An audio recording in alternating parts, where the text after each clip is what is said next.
जय भीम बंधू आणि भगिनींनो, उद्या 14 एप्रिल 2025 रोजी भारतरत्न डॉक्टर बाबासाहेब आंबेडकर यांचा जयंती उत्सव साजरा होत आहे.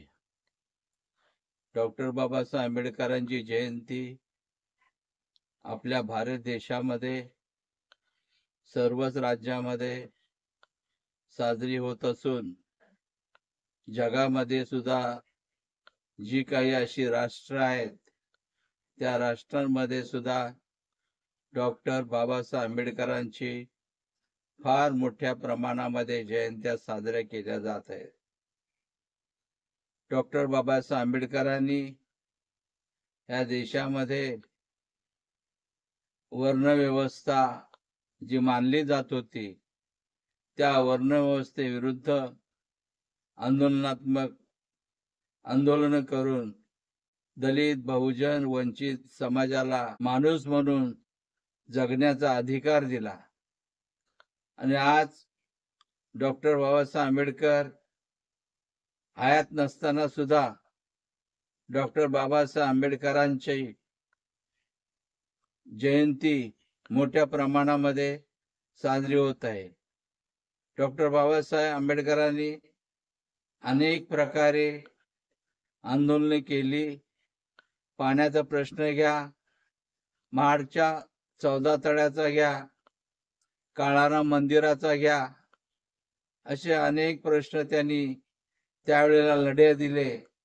आणि हा लढा देऊन दलित, बहुजन समाजाला वर्ण व्यवस्थेच्या जोगडा घालून स्वातंत्र्य मिळवून दिलं.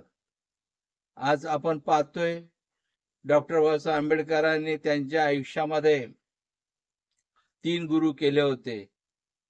एक भगवान बुद्ध, दुसरे संत कबीर आणि महात्मा ज्योतिराव फुले. यांना गुरु का केले?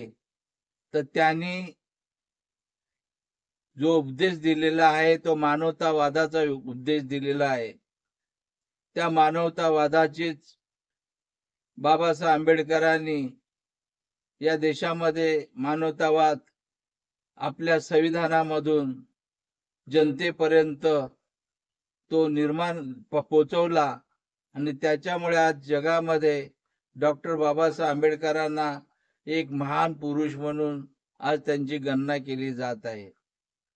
आपल्याला माहिती आहे 11 रोजी महात्मा ज्योतिराव फुलेंची जी जयंती होती त्या जयंतीच्या मूर्तावरती महात्मा ज्योतिराव फुले या नावाने जो चित्रपट प्रदर्शित होणार होता, परंतु काही ब्राह्मणवादी समाजाने त्या चित्रपटावरती बहिष्कार घातला आणि तो चित्रपट सुरू करू नये, त्याच्यातले काही भाग कापावे, ते कटिंग करावेत आणि त्यानंतरच दाखवावा, अशा प्रकारचा त्या लोकांनी ठराव करून त्यांनी सेन्सॉर बोर्डाला त्यांची ती प्रतिक्रिया दिली. परंतु मी असं म्हणतो, डॉक्टर बाबासाहेब आंबेडकर म्हणा, भगवान बुद्ध म्हणा किंवा महात्मा ज्योतिराव फुले म्हणा, यांच्या जीवनावरचे जे चित्रपट दाखवले ते जातात ते सत्य परिस्थिती जी होती ते सत्य परिस्थितीवरतीच आधारलेली आहे. ह्याच्यामध्ये वेगळं काही नाही. त्यावेळेची परिस्थिती अशी होती की माणसाला माणूस म्हणून त्यावेळेला मानत नव्हते. वर्णव्यवस्था होती. माणसांना गाव कुसाच्या बाहेर ठेवलं जात होतं. त्यांना पाण्यापासून वंचित ठेवलं जायचं, शिक्षणापासून वंचित केलं जायचं. आणि त्या विरोधामध्ये बाबासाहेबांनी आंदोलन निर्माण केली. महात्मा ज्योतिराव फुलेने त्यावेळेला शेतकऱ्यांचा असूड, गुलामगिरी अशा नावाची जी पुस्तकं लिहून जनतेपर्यंत त्यावेळेची कर्मकांड जी ब्राह्मण जे लोक करत होते ती जनतेपर्यंत त्यांनी ती मांडली.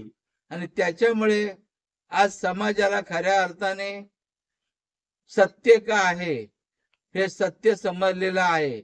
बहुजन समाज त्याच्यामुळे जागृत झालेला आहे आणि आज शिक्षणामुळे तो आज ते वाचन करतो, त्याला सर्व काही समजतं आणि त्याच्यामुळेच आता या अनेक प्रकारचे जे मानवतावादी चित्रपट निर्माण केले जातात, जेणेकरून या देशातील वंचित असलेल्या माणसाला ते समजले पाहिजेत आणि त्याकरिताच ते चित्रपटावर दाखवले गेले.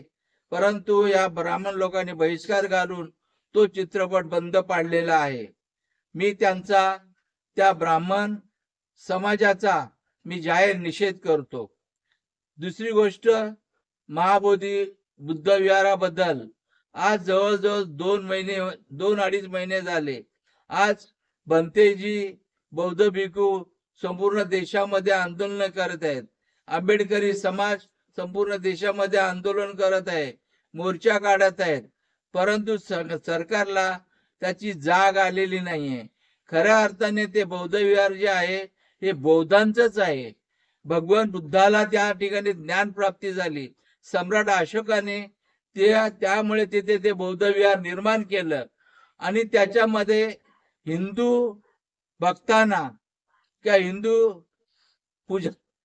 पुजाऱ्यांना त्याच्यामध्ये त्या लोकांनी ठेवलेलं आहे. हे एक प्रकारे बौद्धांच्यावरती अन्याय आहे आणि तो अन्याय दूर झाला पाहिजे. लवकरात लवकर सरकारने याचा विचार करायला पाहिजे आणि त्या ठिकाणी जे हिंदू भक्त जे आहेत त्यांना त्या विहारामधून बाहेर काढून पूर्ण तो बौद्ध विहार बौद्धांच्या ताब्यात दिला पाहिजे. बुद्धाला जे पटत नव्हतं ते त्या ठिकाणी कर्मकांड केली जात आहेत.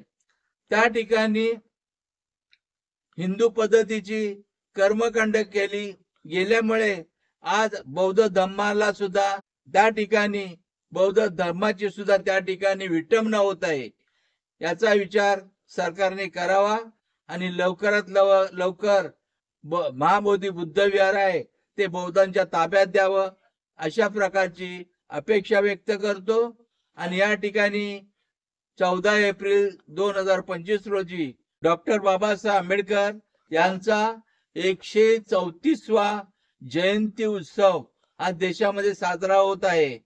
या महामानवाला मी कोटी कोटी प्रणाम करतो. जय भीम.